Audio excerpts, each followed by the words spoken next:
Internet hoy en día es información, es educación, es ocio, es casi todo. Entonces las personas que quedan fuera están como muy alejadas del resto de la sociedad. No están fuera. Estoy hablando de jóvenes, estoy hablando de adolescentes y jóvenes. Y estoy hablando de adolescentes y jóvenes que no son marcianos ni marcianas, que viven en una familia.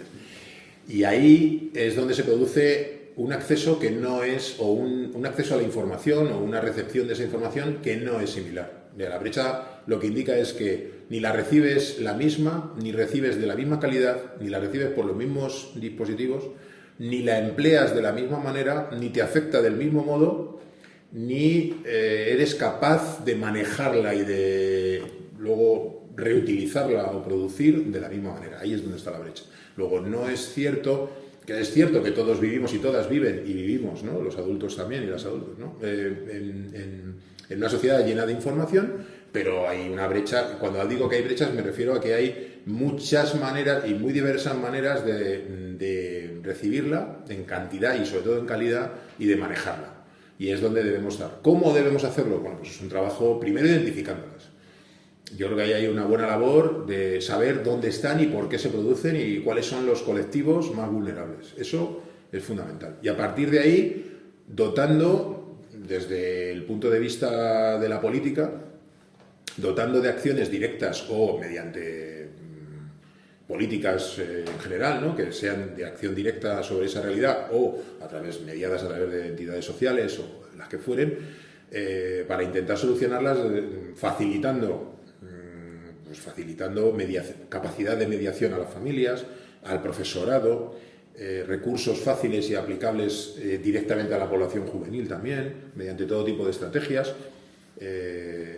a todo aquel, como yo he señalado, que pueda hacer algo a la hora de mediar de manera sobre tecnología, sobre alfabetización mediática digital, por decirlo así, si me permitís el vocablo, ¿no? O el palabra, el concepto, ¿no? De alfabetización mediática digital, porque es verdad que es mediática, sí, pero es mediática sobre todo aplicada a contextos digitales, ¿no? Pues facilitando a cualquier persona que sea mediadora, cualquier entidad que sea mediadora en ese sentido, que pueda ser mediadora con jóvenes, facilitándole recursos para que haga mejor su trabajo de diagnóstico y de intervención, de conocimiento de la realidad y de intervención sobre esa realidad para reducir esas brechas que son muy preocupantes, ¿no? Al menos desde una entidad social como FAD tenemos que decir que, la Fundación FAD Juventud, tenemos que decir que son las más preocupantes, ¿no? Las brechas, las diferencias entre unos y otros colectivos. Bueno, yo quería preguntarte qué papel crees que juegan las redes sociales en esto, en el fenómeno de las fake news en torno a los jóvenes. Bueno, son un canal, para mí, en fin, para mí, por lo que veo, pues hay un importante consenso al respecto entre profesionales o entidades que se dedican a este tema. Las redes no son responsables de nada, las responsables de algo son las personas que estamos detrás de los mensajes, tanto elaborándolos como recibiéndolos y malinterpretándolos o interpretándolos adecuadamente, o reenviándolos cuando no debemos o no, ¿no? Las redes son un canal que nos ha roto totalmente los esquemas y nos facilita enormemente la comunicación, la productividad, la información. Si queremos, depende de las personas que, insisto, que estamos detrás, la democracia, la participación social, o sea, que tienen un sinfín de ventajas, el estar más cerca de mucha gente, el apoyar mejor causas sociales, el luchar contra discriminaciones, desigualdades, problemas sociales, también el cometer todo tipo porque las redes son canales, no son ni buenas ni malas, o sea, son algo que facilita o no, en función de tu esquema de valores y de tu posición, el llevar a cabo acciones positivas o acciones menos positivas. Eso no. Entonces,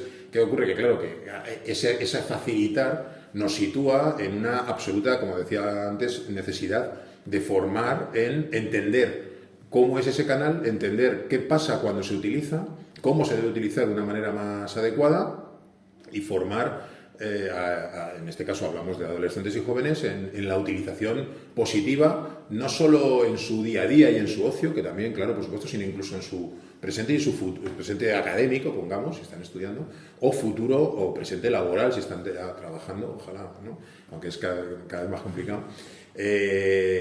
Utilizarlas adecuadamente, ¿no? Y es importante conocerlas, es importante conocer, como yo decía antes, no solo el manejo instrumental, sino para qué nos pueden servir, cuáles son las que más nos pueden interesar, cómo funcionan, cómo podemos hacer que funcionen de una manera más positiva para nuestros valores y nuestros intereses, ¿no?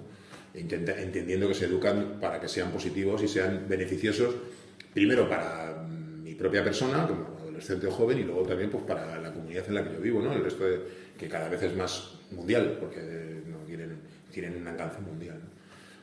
Para mí son canales, básicamente, muy interesantes.